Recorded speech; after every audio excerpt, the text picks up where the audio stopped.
surprising detective story unraveling the development of human intelligence with our special guests, Eric Estrada and Gloria Loring. Oh, Carl, you know we like you. Yes, you are very smart. Well, thank you, girls. You're smart, too. Before we go, is there anything else you know how to say in English? Live from New York, it's Saturday night.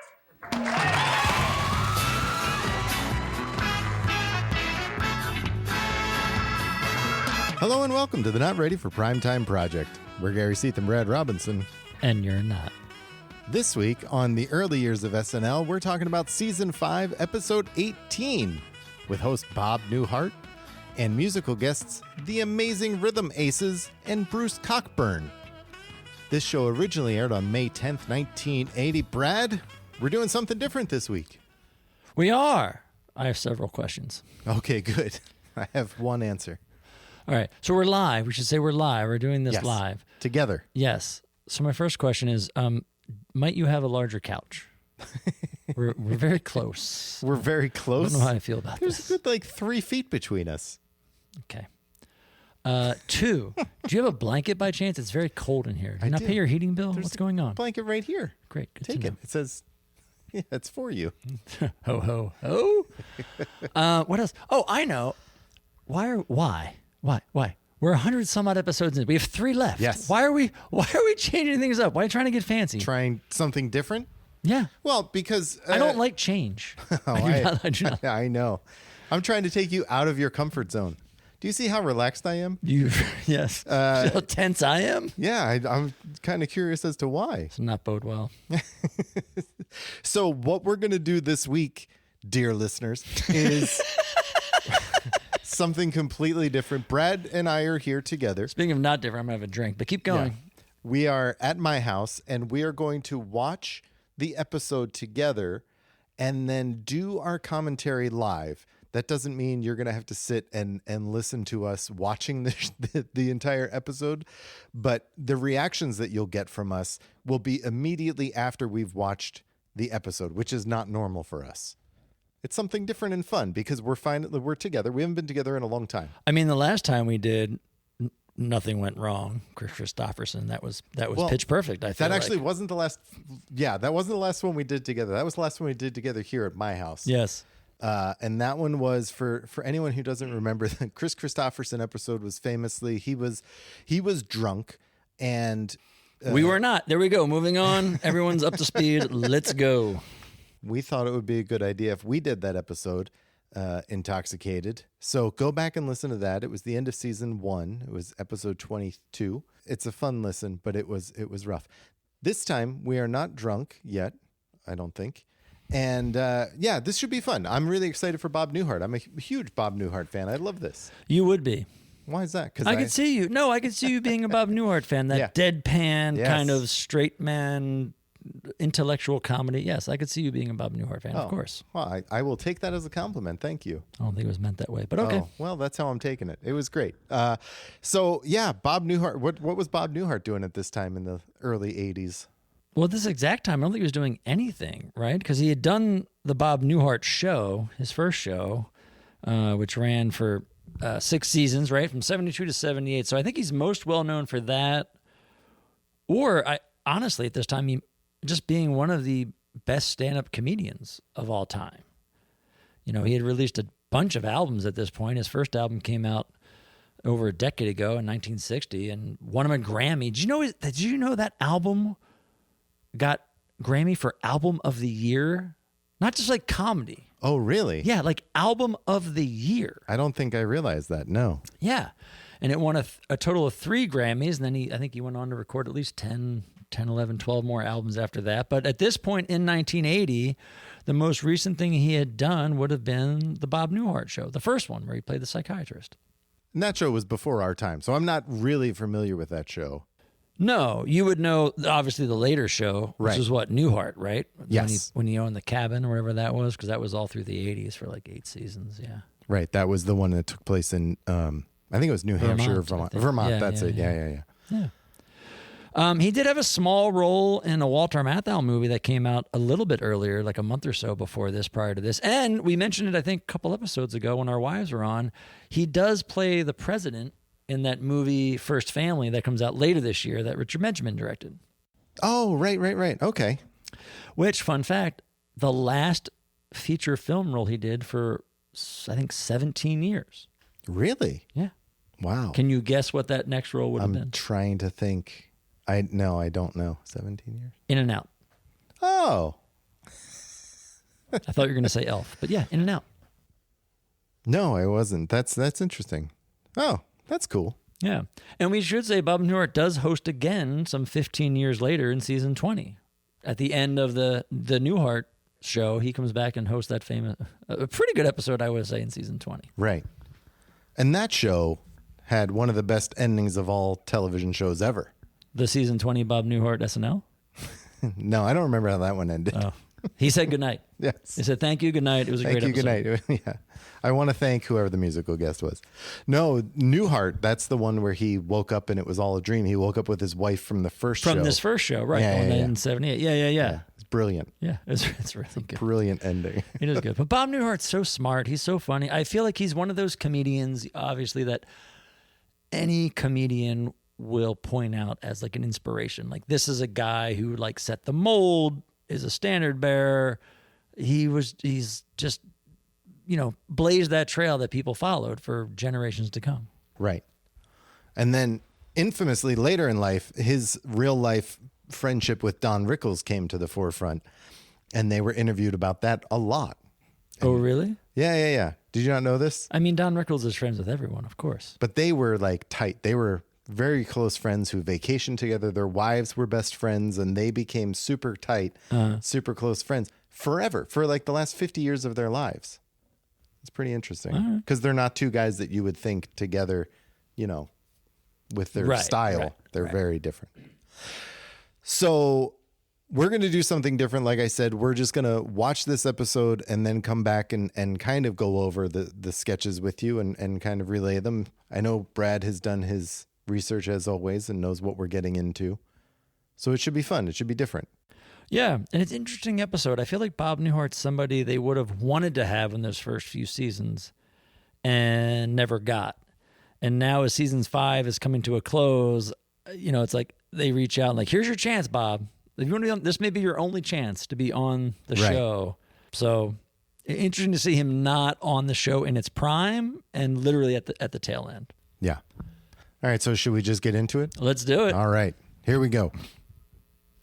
Okay, so the cold open starts with a scroll about different shows that are on NBC or haven't been on NBC recently, right? And we see that we're going to watch Pink Lady and Carl. Right. Pink Lady we talked about earlier this season. Did we talk about it? They've made a think couple briefly. jokes. I can't remember if we talked about it or not, but yeah. So this show, Pink Lady and Jeff, that they're doing a That they're parody of? lampooning. I don't know it. No. It's amazing. It's it's this bizarre variety show that stars these Japanese singers called Pink Lady. The two women, their group is Pink Lady, and they pair them up with this comedian Jeff Altman for this show called Pink Lady and Jeff, and they were these like Japanese singing duo that had this like crossover American hit, and somebody at NBC thought it was a great idea to give them this variety show. And it lasted like 5 weeks. It premiered back in April. So the first time we saw this, I don't know if we mentioned it, the first time they made a reference was during the 100th episode at the medieval sketch. Yeah. And on the way out, the chyron was Pink Lady and Floyd. Oh, okay. Yeah. Right.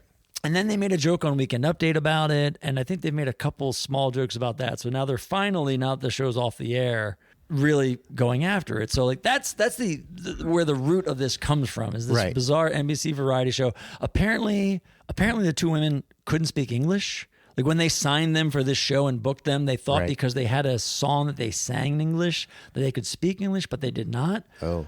And that just started the train wreck of this show, and we're not going to do it justice. I know a year ago or so, I listened to, I think it was like Decoder Ring had a great episode on it. And we should also say that week in SNL, Andy Dick's podcast, they did like an off-week episode on this. So if you want to learn about Pink Lady and Jeff, which is an amazing tale, go check those episodes out because they're really funny and it's a really eye-opening story about this show. But anyway, that's what they're making fun of is this show, Pink Lady and Jeff.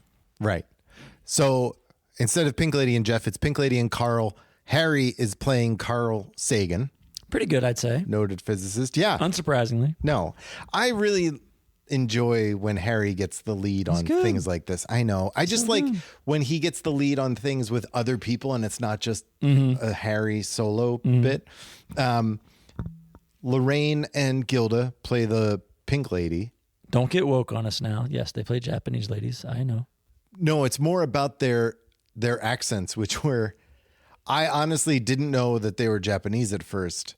And unless you knew the show. Right. Right. And Lorraine kind of sounded Russian or something, like some Eastern European language, not Japanese. But sure. Anyway, Paul Schaefer comes on as Marvin Hamlish. Amazing reveal. Decent set. Interesting set. He's like, one of those like three like parts of the set, like does a 360 reveal and opens it up and he walks out. Yeah. Yeah. And then Paul and the ladies sing some song. We should mention the laugh track on this. I guess that was a thing from their show. Might have been. I will admit, I've never seen the show. I've heard about it and I've like learned a little bit about it, but I have never actually watched the show. No. I just found it to be an interesting choice to use the laugh track here. Yeah. Well, because you weren't getting show. Well, you weren't getting many other laughs. Let's be honest. No, it's not a great cold open. It's again, I think very timely. I think they're hitting on this show that was such a big promotional thing from NBC and then failed so horrifically that like that's what they're making fun of. So I think you had to know of it, and I think at the time it plays much better than it does now. It wasn't great. It was. It fine. Wasn't, but I think you give it that, and it's hitting on that, and that's what it's really laying into. Yeah. And then they do there because it was they bring the Carl Sagan Marvin Hamlish thing as a whole play on the Big Band theory, and he's like, well, instead of Big Bang, we're gonna do the Big Band theory, right. And that's when they get up on the piano and Paul Schaefer plays and they dance and sing, and the horn players come out, Lou Marini, David Sanborn, Howard Johnson. They're trying. Yeah, it's fine. I did like Harry's Carl Sagan. I liked him leading a sketch to kick off the show. Yeah, that was something. Okay, so after that, then the monologue it's just a Bob Newhart stand-up bit. Yeah, he does. Standard, I think. Yeah, it's great. I really enjoyed it. So he's talking about, he goes into one of these characters that he does. He talks about like old time TV, and then a character who's very uncomfortable with being on camera is there, and he slips into this character, and it's great. Yeah, and he does his standard Bob Newhart, like stuttering, very like calm, out of his element sort of thing, which is just so deadpan and just so funny. And the longer you listen to it, the funnier and funnier it gets. It's great. It's funny because he does, he makes mention of his wife getting dysentery, so she can't go on the trip, and then he refers back to her a little bit later. He's like, "You see my wife rushing back to the hut," like so underhanded. Yeah, and it's funny because he keeps looking over, like there's pictures over his shoulder that people are seeing. So he's doing this whole routine, describing pictures that in theory you're looking at that you're not, which is funny. And he's just the energy is so low. And I'm not saying that as a bad thing. It's Bob Newhart. So he just does this whole delivery and everything is done so low key. And so the audience just like picks up on it. They just keep laughing more and more. It's good. It's really funny. It's a fun monologue. I like the fact that he used the turnstiles finally. Somebody finally came down home base and used the turnstiles, so good for him. He didn't have to jump over anything. He did. He mentions Broderick Crawford right away. Yeah, did you see the Broderick Crawford episode? They replayed it last week. Did you watch that? I also took note, you could tell late 70s, early 80s, the collar and the cuffs that he's rocking. I thought he was on safari, but yes, I understand what you're saying. So the first sketch is the dating zone. Yes. Which it immediately looks like the dating game hosted by Bill. And it's not until you're a minute or two in that we go to Rod Serling all of a sudden. Right. They call it the dating zone. I think he even says it, but you don't realize it. It's in the background. But then, yes, there's a minute or two of dialogue, and then you do that, which we've seen before, which is, to me, it kind of hurts this sketch. where they pan away and there's the blackness and there's Rod Sterling talking. Right. But it's not Dan. Yeah, exactly. It's Yeah. our first time of Harry doing Rod Sterling and taking over another impression from Dan. Right. I mean, he's good though. Like that's the thing with all of these. No, he is. He's very good. Yeah, it's remarkable. So in the dating game portion of this, Bill plays the host. I don't know if we get his name. If we do, I didn't hear it. And then the three women are all the bachelorettes. So Jane plays her Iris character, which Iris we've just is come back. to know. Yep, Iris is back second time. Lorraine plays Shonda the cat lady, who's like, an eccentric, sexy woman. And Gilda plays Colleen Fernman, who we haven't seen for a while. I think. No, and this will be our last time seeing Colleen. Yeah. Good. I'm not a fan of Colleen Fernman. I don't care. I know. laughed. She's funny. She does a good job. Gilda's funny, and I laughed probably more than anything else at her during this sketch. Really? Yes, I did. I really liked, so Bob Newhart plays the bachelor, but but he plays a bachelor who he comes on to set with a bag of groceries because they just pulled him in off the street. And he's a reluctant bachelor. He's not a bachelor. He He's not a says bachelor. multiple times he's married. Multiple times he says, I'm married. I love my wife. I'm not dating. I'm not in the dating game. Like throughout the entire sketch, and again, in true Bob Newhart fashion, very subtly says it. Very It's like, subtle and underplays it. I'm not dating. Yeah. I love my wife. I thought he was great. He was what I laughed at the most in this sketch. was I really good. enjoyed He was him. good. At one point I heard you say, "Oh, this is long." Yeah, because they do the sketch and he asks a couple questions and the bachelorettes answer back and they cut to Rod Sterling, I want to say, and then they go back Right. for and Bill makes Bob pick somebody. Yeah. And that's when he's like, I'm not even dating. And he's like, no, just pick someone. And then he introduces him to the ladies he didn't pick, and that's when I was like, this is getting long. Yeah. Yeah. Jane's really funny as Iris. Jane's good. She didn't get to shine as much She as the didn't. last time. It was Because I very quick. really like the character, and Jane's really good, and I would have liked to have seen more of her. Yeah, I agree. Lorraine's fine. Lorraine's fine. Yeah. And Gilda's great. I'm sorry. She's really funny. Gilda's fine. It's funny. Yeah. She's really funny. It's fine. It's fine. I liked Bob Newhart in this. Like, yeah. It's an interesting concept, marrying the dating game and the Twilight Zone. But it's like a hat on a hat type thing. Yeah, a Right? little bit. Bill's having a lot of fun just trying to milk it up as the host. Yes, he definitely I is. just don't know where they're going with this because, like at the end, you're like, what was that? Like, Right.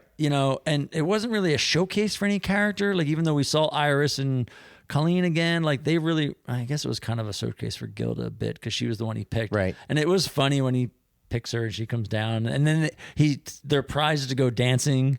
And then Gilda's like dancing there next to Bob, and Bob's like, I don't know what to do. Yeah, it just seemed like it would have been a funny dating game spoof sketch. I think if they did this just as strictly a dating game, it might have worked better. I don't know what the Twilight Zone aspect of it brought. Right. I agree. Except we got to see Harry's Rod Serling impression, Right. which was good, but I don't know that it was necessary. Yeah.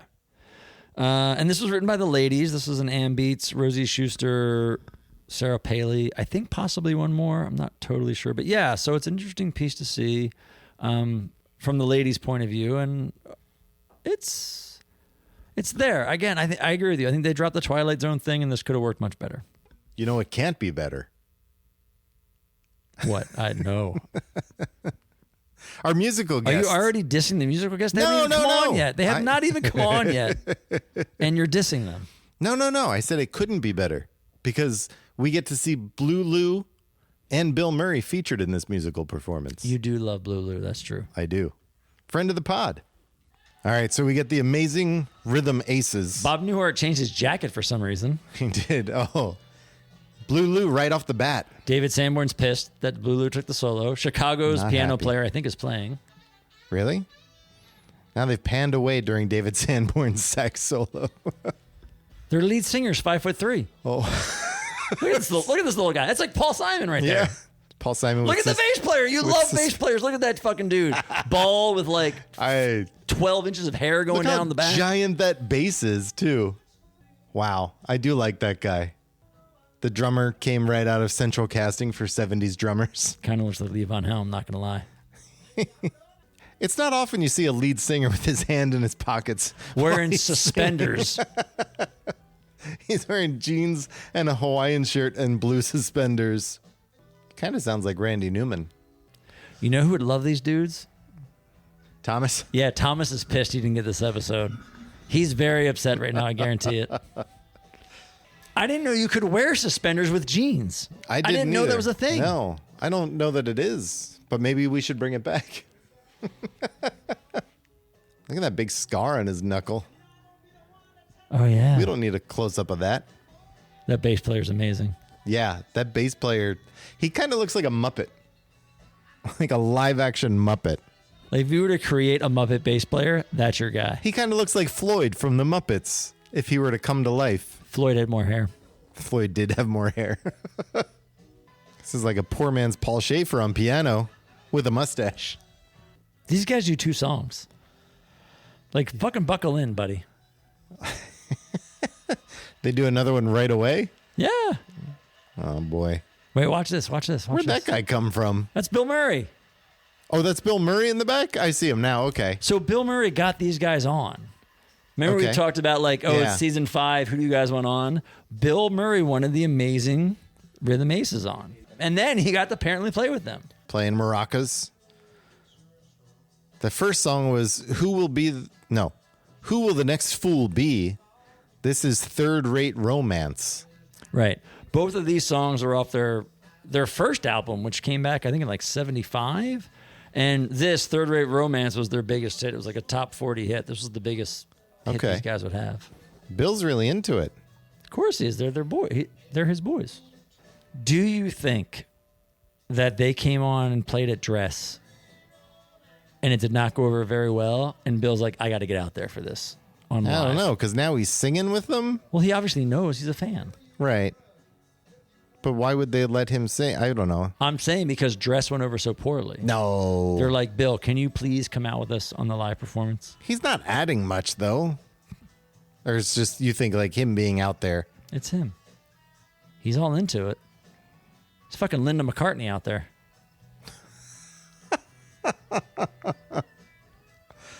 What's his shirt say? Coffeeville? But coffee with a Y? Don't read into it. Oh, man. I am now not surprised to find out this band broke up very shortly after being on this show. Really? Yeah. Yeah. They had an album that came out this year, 1980, but then like very shortly after broke up. And I think they reformed in the mid 90s and had a couple albums, but this is kind of, you're now witnessing the end of the Amazing Rhythm Aces right here. This is their high point on SNL with Bill Murray. Interesting. He's got a button on. It says I know, I real keep trying to see friend. what that button says because it must be important if you bothered to wear it, but I can't tell. Real friend. I don't know, they weren't that bad. No, We made they fun. weren't They that weren't bad. that bad. That's actually we make fun. That's actually my kind of band. Oh, it's totally your That's kind all of my band. Yeah. I actually know them a bit. So the second song that they did, Third Rate Romance, I kind of know because it's covered by this dude, Jesse Winchester, Okay. who was discovered by Robbie Robertson, who produced his first album, and he toured with the band. So of course I know who he is. Yeah, I can see how that was Bill Murray's, like I can see how someone, Bill or whoever, like wanted them on the show, and that's how they get on there. Yeah. Because it's very like rootsy country rock, whatever. Right. Yeah, that's your jam. It is my jam. I'll take it. Yeah, I'll take yeah. it. I'll take it. I mean, I just love the bass player. That guy was amazing. I'd take him. At least SNL continues to the end of season 5 That's right. of showcasing crazy white bassists because it's amazing. Yeah, it is. They weren't bad, but they were totally your kind of band. They were Yeah. so funny. They were so out of play. It was great. I loved It's it. funny. Oh my goodness. All right, let's go to Weekend Update. All right. So Bill jumps right over to Weekend Update, which is next. Yeah, that's a quick change. Yeah, good for him. I mean, this Weekend Update really went through a bunch of jokes that I think were timely. Yeah, for as May usual, but 1980. yeah, very timely. I agree. Yeah. A bunch of President Carter, a bunch having to do with Iran, the Pope, the Three Stooges remains, which I heard you laugh at. It was funny. Curly's always the favorite, of course. Duh. Then there was a picture of Jane with Walter Cronkite. And Bill introduced as a picture of Walter Cronkite and a local hose bag. It's good. Another laugh out loud. It was good. And then Bill and Jane had a little back and forth. They've been doing the last few weeks, which still works well. It's still funny. Yes. And then Jane introduces the social sciences editor who's coming on to talk about himself, Al Franken. I don't think she even calls him social science editor. She says, here's someone who's going to talk about himself, Al Franken. Okay. Yeah. I don't think he had a title this time. They've dropped all pretense at this point. And it's like, here he is, talk about himself. Yeah. Al Franken. Al Franken. Yeah.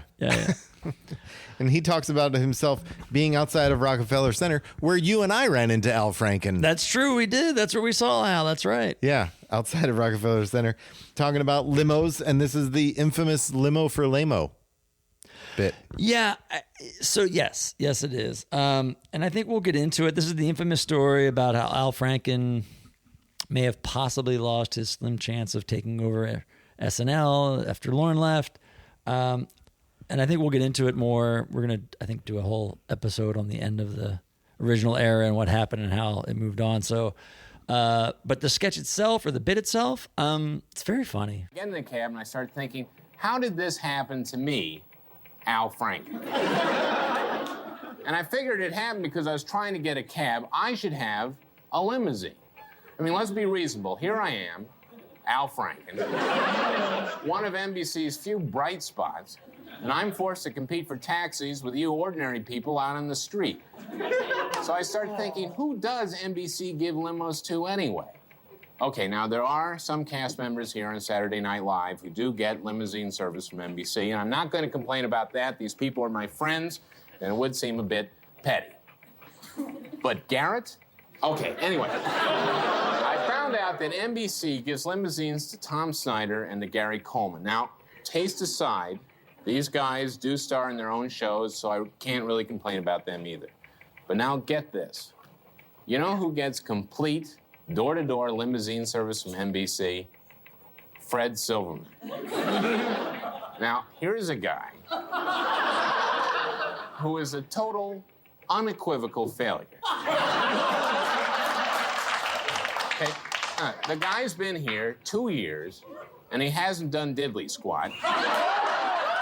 Okay, and he gets a limo. Now, here's a list, okay, of the top 10 rated shows this season in TV. Now, there's some A's there, some B's, some C's, some S's. You see those? You see any N's? No! Not one N. Why? Because Silverman is a lame-o. But he still gets limousine service. I like to call it a limo for the lame-o. Okay, now this is where you come in and you can help me, Al Franken. I want all of you to write NBC and pressure them to get me a limousine. Now, just send a letter or postcard to Get Al Franken a Limo, care of Fred Silverman, NBC TV, 30 Rockefeller Plaza, New York, New York, 10020. Now, this is very important. Write this address down now. Get a pencil and paper and write it down. Here, I'll wait for you. It's funny. It's classic Al Franken. It's great. He does take a lot of good sharp jabs at Silverman, but it's Al Franken doing his Al Franken decade of Al Franken bit and how important I am. What I love the most was there's a point where he wants the audience to write in on postcard or letter to get him a limo, and he's like, I'll wait while you have a pencil, go get a pencil, I'll wait. And he starts yelling as if the person watching is in the other room for like a minute. I'll yell so you don't miss anything. And all he does is keep saying the address, and then he brings it back and goes, okay, now that you're back, here's the address one more time, which I thought was really funny. He does call Fred Silverman timid, easily pressured, and weak. Oh, he goes after him. Yeah. Yeah, he goes after him. And I mean, there's been discussions about this where Lauren didn't want him to do it or asked him to tone it down, and Al said no. And then, Brandon Tartikoff was there during the live show and saw it. And there's the whole story behind this whole skit, bit itself. But the bit itself, it's very funny. He's funny. It's what he's been doing. And he took a really sharp jab at NBC and Fred Silverman, but as a piece, it's really good. He's so good at the desk. Yeah. I really enjoy him. I mean, it has been enjoyable to watch him this season grow as he started doing this Al Franken decade bit and making his Weekend Update pieces not like a scientist killing bugs or whatever, but just let me talk about me, Al Franken. Because he plays that so well, and they lean into it really well. And this has been like the fourth or fifth now in a row that have been really good to watch, and he really found his sweet spot. Did Tom Davis write these with him? I don't think so. I think these are all Al. These are Al like doing his own thing. Yeah. Yeah, that's interesting. And that's it. That's Weekend Update. Yeah. It was fast, but it was good. It was fast. Again, no pieces other than Al. And very fast. Yeah. Yeah. But it was really good, really tight, and the audience really enjoyed it. So that's how you know it's timely and the jokes of the moment. Again, like you said, we started off a lot of timely jokes, and they went well. It was good. Yeah. They hit their rhythm much earlier in the season, but they're totally just kind of locked in right now. They're finding stuff that works, both the Al Franken and this Bill and Jane back and forth. They've been doing now for like 4 or 5 weeks. It's nice to see that. So they're really pulling it all together. Yeah, it's fun. So our first sketch after Weekend Update it starts at an infirmary with some bald guy. Yeah, some bald dude. Don't know who that was. Nope. And it turns out it's the Civil War. And Bob Newhart is playing a major, and he's talking to Peter Ackroyd, who is dying. Which, I gotta say, how does Peter Ackroyd not get nominated for an Emmy for this performance? It is amazing. Kudos to you, Peter Ackroyd. R.I.P. Peter Ackroyd. He's pretty good. I mean, I'm gonna go out on a limb here. Uh-huh. Peter Ackroyd's performance may be the highlight of the sketch. I'm No. sorry. Yes. No. Yes. No. I'm sorry. So okay, fine. Peter Ackroyd asks Bob Newhart as his major to write a letter to his mother telling her how he died and whatever. Kind of glossed over that. And we should say there was a chyron that said the battle and date that we should have paid attention to that I don't think we did. Well, they reference it again later. Well, yes, because it's important. But as August 1862. There you go. Right. Okay. And then after that quick bit, turns out that's just the setup. That was just the setup, which I did ask. Yeah. Then we go to Fredericksburg, December 1862, and it's Bob and Bill now. And it turns out Bob hasn't written the letter, and Bill's telling him he should have. Fast forward to another battle in May 1863. Turns out Bob still hasn't written the letter. Bill's still telling him that he should have. This is where he references, well, there's a big battle coming up in Gettysburg. I'll write it there. And then in September 1864, so this is 2 years after the interaction with Peter Ackroyd, Gilda shows up as the mother, wondering where her son is. Can I just say, I actually think it was funnier the way you just said it than actually watching it. I don't know. I thought, the play between Bill and Bob Newhart was good. Bill's fucking working overtime. I mean, he's been like remarkable. in everything since the monologue, including musical guests. That's true. He has been. Yes. No, Bill and Bob were. I mean, I thought Bill felt tired at this point because he's been in everything. But it wasn't bad, the two of them together. It was fun to see them. They did play off each other well. So right. I'll give them that. And Bob Newhart has such a distinct personality that he carries through. Even though this part is definitely different than the last role we saw him in earlier tonight, it's still, there's something about it that's kind of like this understated Bob Newhart thing that I just love in the way that he presents himself. Interesting, because I was wondering, as we got to this sketch, was the Bob Newhart persona, which I do like, a little too tiresome at this point? Like, did he need to do something else? Like, should we sort of seen an excited Bob Newhart, if such a thing exists? Well, that's a great question. I don't know that it actually Because if you're exists. not, like, I like Bob Newhart. Yeah. But I don't know if I'd say, like, I'm a big Bob Newhart fan. I understand if you're a Bob Newhart fan, you're probably enjoying this because this is what he does. This is his thing. Right. And he's doing it very well. But if you're not, a different volume might have been nice. Sure. Like maybe something above 2. Change it up a little bit. Change it. That's all yeah. I'm saying. Yeah. No, I understand that. I could see how that could be exciting for an audience. Sure. Because you like this sketch. I'm asking. I did. I mean, it's not going to be like one of my top sketches of the season, but Right. it was okay. But you enjoyed it. I enjoyed the back and forth between Bill and Bob. Okay. Yeah. It did get better when Gilda showed up, I will say, where I just interrupted Yeah. you, where Gilda shows Yeah, up yeah. and where's my son? He hasn't written me in 2 years. And that was it did get better then because you Yep. brought someone else into it. Right. I totally understand what you're saying about changing it up a little bit, but I maybe it is that I just like Bob Newhart that much that Yeah. I just enjoy seeing. And he was that popular at that time. So I get Right. let's not stray the course. Like, this is what works. Do right. it. This is So, what he does. That's his thing. Yeah, I Keep get at it. Yeah. Yeah. I have nothing else other than I believe this was a Jim Downey piece. That makes sense. I think. Yeah. I feel like it. I feel like Jim Downey, Bob Newhart's a good team. It's a good. Yeah. That works well. Yeah. Similar sensibilities. Yeah. Absolutely. Well, we are going to change it up with a musical guest next. A different musical guest. Yeah. Yes, of course. So let's watch this. We watch these live. Oh, we do these live. This is what we do now. We do these live. Okay, Apparently. this is what we do now. Yeah. Welcome to the end of season 5. We only have 2.5 episodes left. Bruce now he Cockburn. doesn't change out of Yeah. his uniform. Okay. All the way from Canada, Bruce Cockburn. Wow. Goddamn Canadians. Look at this guy. You hate Canadians. I love Canadians, but man, wow. You're gonna rip into this guy. I can tell. This is, This is not gonna go well. I mean, Oh Jesus. I'm not enjoying this already. What is going on? This is great. I'm just gonna let you bitch. This guy.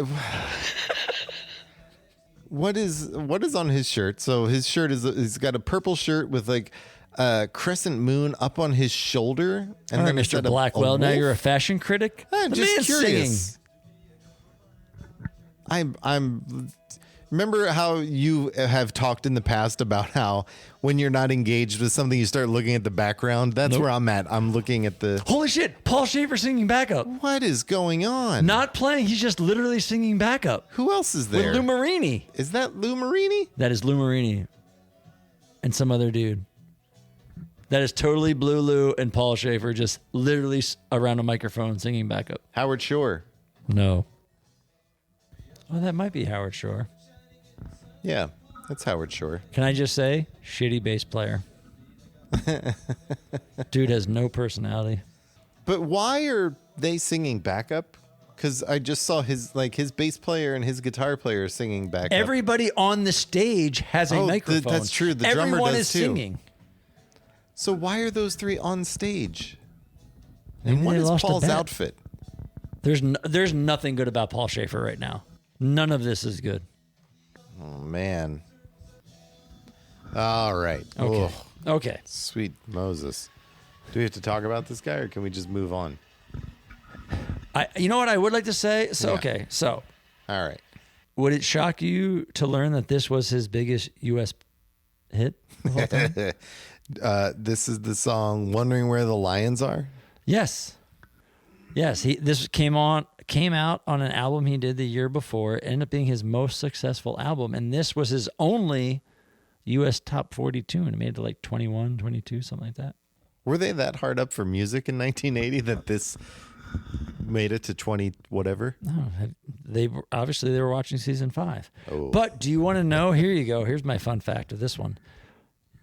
Guess who covered this tune later on? Oh, wondering where the lions are? I don't know. I have no idea. Your boy, Leo Sayer. That tracks. Yeah, it tracks. Yeah, that totally makes sense. Yeah. There's nothing about that is surprising after you said it.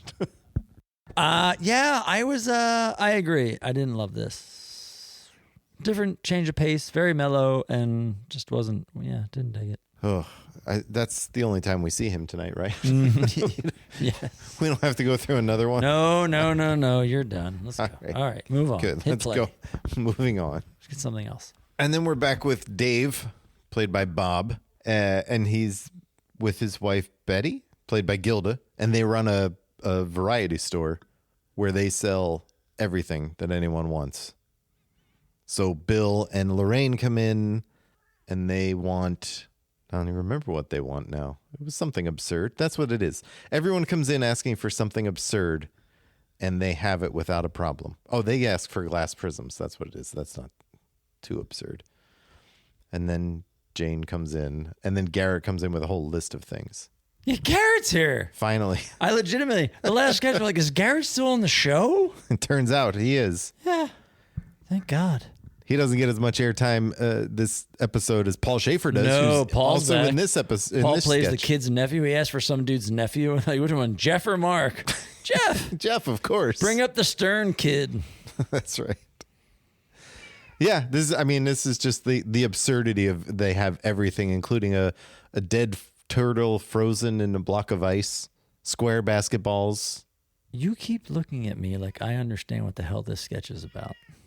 It's about, I don't know that it's about anything except a store that sells anything that anyone could possibly want, it turns out. Right. And they have it. Yeah, That's they have the it. gag. Right. They have it. Because I will say Garrett plays it the best where he comes With a list. With a list. Yeah.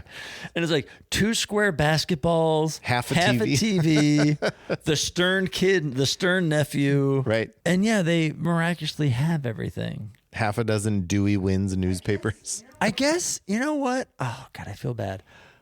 What boggles my mind about this Yeah. is we talked to Matt Newman about this sketch. And he talked about how this came from like a Bob Newhart piece. And I can't connect the dots. Right. About a Bob Newhart piece where like it was a guy who had a radio show, and because he announced the weather at a certain time, like ducks. Anyway, listen to our Matt Newman conversation is much better than what I'm saying right now. But anyway, I had forgotten about this sketch, and now I'm watching it, and I'm trying to connect the dots, and I don't get it, and I feel bad. Was it this sketch he was talking about? It was because it was Bob Newhart. Yes. Huh. Because he wrote this with Don Novello and Alan Zweibel, who we should also say That's right. should get a featured player credit because he came in at the end, had a great bit asking for a propeller hat, and he should have gotten featured player. Regardless, not my soapbox. It's an interesting sketch. I don't know. It's absurd. Jane gets Is it though? Maybe I am confused because of the low energy of Bob Newhart. I don't buy the absurdness of it all. I mean, Jane asks for a balloon filled with pretzels and he has it for her. Yeah, okay. I get you. Half a television. You like this sketch. You're a fan. Again, I like Bob Newhart. So I'm not judging, I'm asking. No, I don't know that it's not one that I'm like, oh, I need to see that again, but I didn't hate it. But you liked it. Yeah, I mean, okay. Own it. You can say it. Own your opinion. I don't know that I like. I mean, I'm not saying that I like it. I'm just saying it's like the absurdity of it is. It is absurd. I get that point. Yes, yeah, I get that. Like that's what makes it. That's the funny part of this is that they have all of these absurd They do things. have everything they ask for. Yes. Yeah. And they make a call at the end for a couple other like random stupid things, like absurd things. Tom Davis comes in looking for a white chocolate crossbow. They only have 2 left. Yes. It's wrapped in foil. I like how they had it wrapped in foil, so you couldn't see it what it was. didn't have to be white we have it, chocolate. but it's wrapped in foil. Is that okay? Yeah, sure. And they bring it out, and then you go to like, we only have 2 left. Right. So yeah. How are we on the bittersweet? Well, that's fine. We're fine. We're fine on bittersweet. Okay. All right. Yeah. It was an interesting. He's an interesting host. Well, like I'm realizing Bob Newhart is an interesting host because the dial only goes up to 2. Right. But I think what's interesting is you would expect then that the cast would be the ones to bring that different dynamic to it. And they're not. They're all playing down to his level. I guess that's what I'm saying is they're not. Like everyone's playing to Bob Newhart's level, and I'm not saying that's good or bad. Right. I'm just saying it is. They're doing that. They're Correct. saying this is Bob Newhart. We're going to play to Bob Newhart, not saying Bob Newhart's going to play to us. Like you would think in SNL, they would make a sketch where Bob Newhart would be completely out of his element. Like crazy. Right. Like you want to see a right. crazy Bob Newhart because you're not going to see it anywhere else. This is where you would do it. Let's make a sketch where Bob Newhart is at a 10 or God forbid a 5. Right. But no, it's yeah, everyone's playing at his level. Right. And that's what it is all night. And to that point, it's not bad. I'm not. No. I'm not trying to say. But you have to be a Bob Newhart fan to enjoy this. I get. And let's be honest, I would say everyone on this show is a Bob Newhart fan. Yes. So let's Right. make a Bob Newhart episode. Right. And the writers, yeah. That's what I'm saying. Writers Totally. cast. Everybody is a Bob Newhart fan. Right. Let's make a Bob Newhart episode. Yeah. So I see it. But you are not a Bob Newhart fan. I'm not a huge Bob Newhart fan. I acknowledge Bob Newhart. I respect Bob Newhart. I think he's very funny. But in watching Saturday Night Live, I would like to see more. Right. I get it. Well, we get Maybe more. we'll get another musical act. If we're lucky, No. a third act will show up. God willing, Chicago. No. Sorry. Next we get Mr. Bill. I'll take it. And Mr. Bill starts at a newsstand. No, the show The does. show right. does. Yeah. And we see that Mr. Bill gets 20 years in Sing Sing. On a newspaper front page. That was actually pretty cool to see the front page of an actual was funny. newspaper. Yeah. Yeah. And then we go to the jail, to the prison, to Sing Sing and see Mr. Bill playing his harmonica. He's there with Spot. They're both in prison uniforms, which was funny. It was funny seeing the dog in Yeah. stripes. Spot in the uniform was funny. And then Miss Sally comes to visit him and says that she'll talk to the warden, who is Warden Sluggo, Of course. of course. And Mr. Bill's, he's going to do what he can to, be a model prisoner and get out of prison to see Miss Sally again. And she says she'll wait for him. So he goes back to his cell, and then Mr. Hand comes and is like, I'm going to break you out. And She'll never wait for you. yeah, She's already cheating on you. And there's a picture of her with Sluggo. Sluggo. Yeah. And then he has a gun to shoot the lock off, but ends up shooting Spot. The gun was weird. The gun was, it Yeah. was a There's a normal gun sized in a cake, and then I know. Yes. Oh yeah, in the cake Right. that says "Look inside."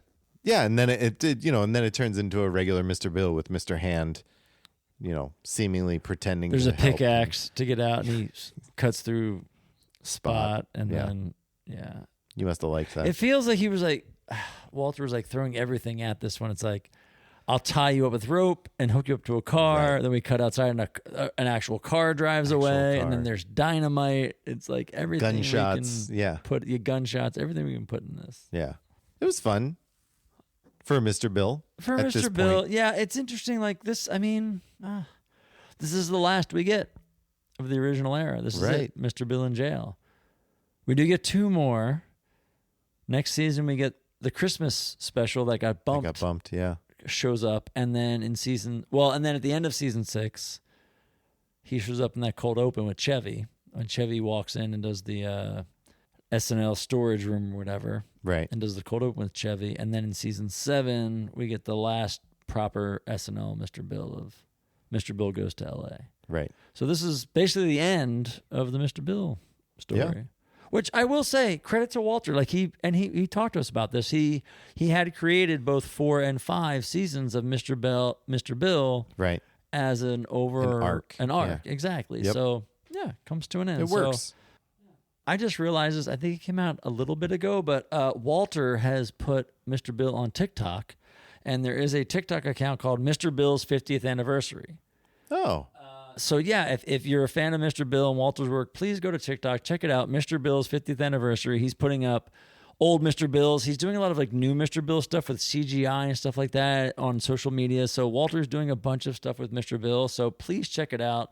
Walter's a really great guy, and he's been doing a lot of fun work. And Mr. Bill, even after this original era of SNL, has been around. So I just wanted to throw that out there. If you're a fan, please check it out and follow Walter's stuff. It's really funny. nice. Walter's always been good to us. Yeah. Spent a lot of time with us early on in the podcast. That was great. And then from Mr. Bill, we go to a restaurant where we see Bob and Jane on a date. Very old school. Very old school. It felt right. Like It an old even school- looked like it with like Yes. the way the lighting was and with everything. the poor lighting. Yes. Yeah. And it turns out that they've been dating for a short time, but Bob wants to marry Jane, 10 days. and he asks her to marry him, next Saturday. Mm-hmm. And that's when she shows him a picture of herself when she weighed 260 pounds. 4 months ago. Yeah, it turns out that was only 4 months ago. And then once she realizes it, she starts eating rather than just the salad that she ordered. Right, which I guess you don't realize at the beginning because Brian Del Murray comes out as the waiter and he brings their food and she gets a salad. Right. And Bob Newhart gets like a steak and asparagus and potatoes and all that stuff. And then they start talking about it, and he asks, "When was this picture taken?" When she shows him the picture, and was this years ago or whatever? She says, "No, just 4 months ago, before I had my jaw wired shut." Right. And then Jane does go ahead and starts taking every item off of his plate and starts eating it. She takes a giant bite of the steak, which I will admit, it made me think, how great is Jane? Yeah, because she does a great job. She's like taking a steak and chomping it and talking and then eating it and grabs an asparagus and eats all that. Well, at first she takes a bite and she realizes she took too big a bite because she's trying to talk and she starts breaking a little bit where she's like, "Oh crap, I put too much food in my mouth." I will say this sketch felt like it ended abruptly. Yeah. It felt like this might have been a cut for time, and I think we get to the cold opens, I'm guessing it's going to be very short because it felt like there might have been a couple more beats before this ended. Right. Because it ended quick. Yeah, it did. It just kind of wrapped up and went nowhere. It was very odd. It was, and all of a sudden, okay, we're done, blah, blah, blah, done. Yeah. And it felt like, and I could see why you would keep this in because it's a fun piece for the host. And again, one of these kind of old school kind of, twofers at a table, subtle, which you don't see very much. So I like that they did it, but I think I'm guessing from Dress to Air, they cut some vital pieces out that would have made this work better. Right. Yeah. I think so. But again, it's like a subtle, understated Bob Newhart piece that you have to pay attention to what they're saying, to the dialogue. Yes, you do. Yes, I agree. get the joke. Yeah, you got to pay attention. Yeah. That's a good point. You got to pay attention. You got to listen. And the two of them are very good. Yeah, So, they are. Nice little piece. It's good. And that's it. That's our show. Mm-hmm. We go to good nights. I don't even know that he says good nights. It's just kind of all of a sudden everyone's there on stage. I know. Let's watch it. Let's see. And plays. Let's see. Yeah, it's just him. Look how short that lead singer is. Yeah, it's good night, and they go to that little guy's back. Man. And that's it. So there you go. Yeah. That's it. All right. Well, I don't know. Yeah, it's not a bad episode. No, I think you have to be a fan of Bob Newhart, though. And if you're a fan of Bob Newhart, you're going to enjoy this. I enjoyed this. Okay. So. Yeah. I didn't dislike it, but I wasn't wowed by anything. I would say. And I think that's fair. I think even as someone who likes Bob Newhart and liked this episode, I don't know that I was wowed by anything. But it was a solid show for me.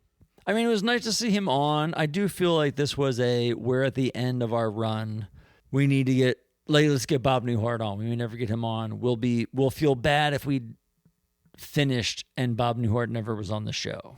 Right. Is what I feel like this was about. And I feel like they tried to give him good material. I don't think anything was horrible.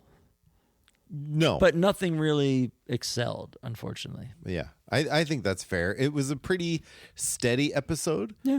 Much like Bob Newhart. It was just kind of very steady, very, no highs, no lows, just steady across the board. And that's what you get with him. And I guess to your point, if you are a Bob Newhart fan, you really liked it. Yeah.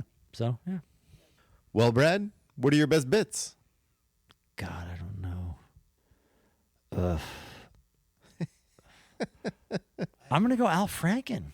Yeah. I think that Al Franken, and not for the lore of it all and all that and how famous, but just as a piece. Yeah. I think it's a really great piece. I think it's one of his better ones. I think it's it takes a lot of shots at NBC, which I think are fun. I think he does a good job. I think he leans into the being Al Franken of it all. Yeah.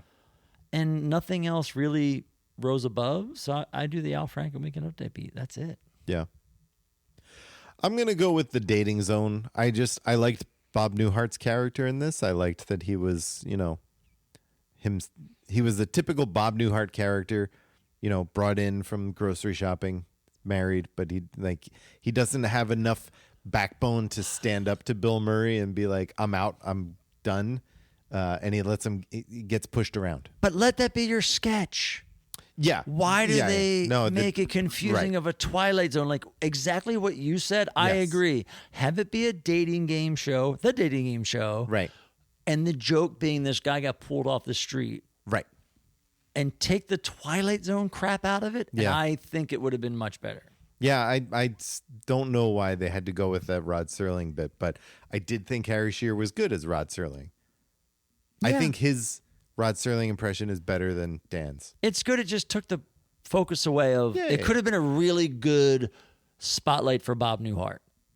Yes. And I feel it got taken away of this Twilight Zone thing they did to it. I can see that. It also took away from the ladies' parts. Like we could have seen more Jane. You could have seen more. And if more you, Lorraine. Maybe. if, He played it up if proper. we didn't Sure. have Rod Serling. But Sure. yeah.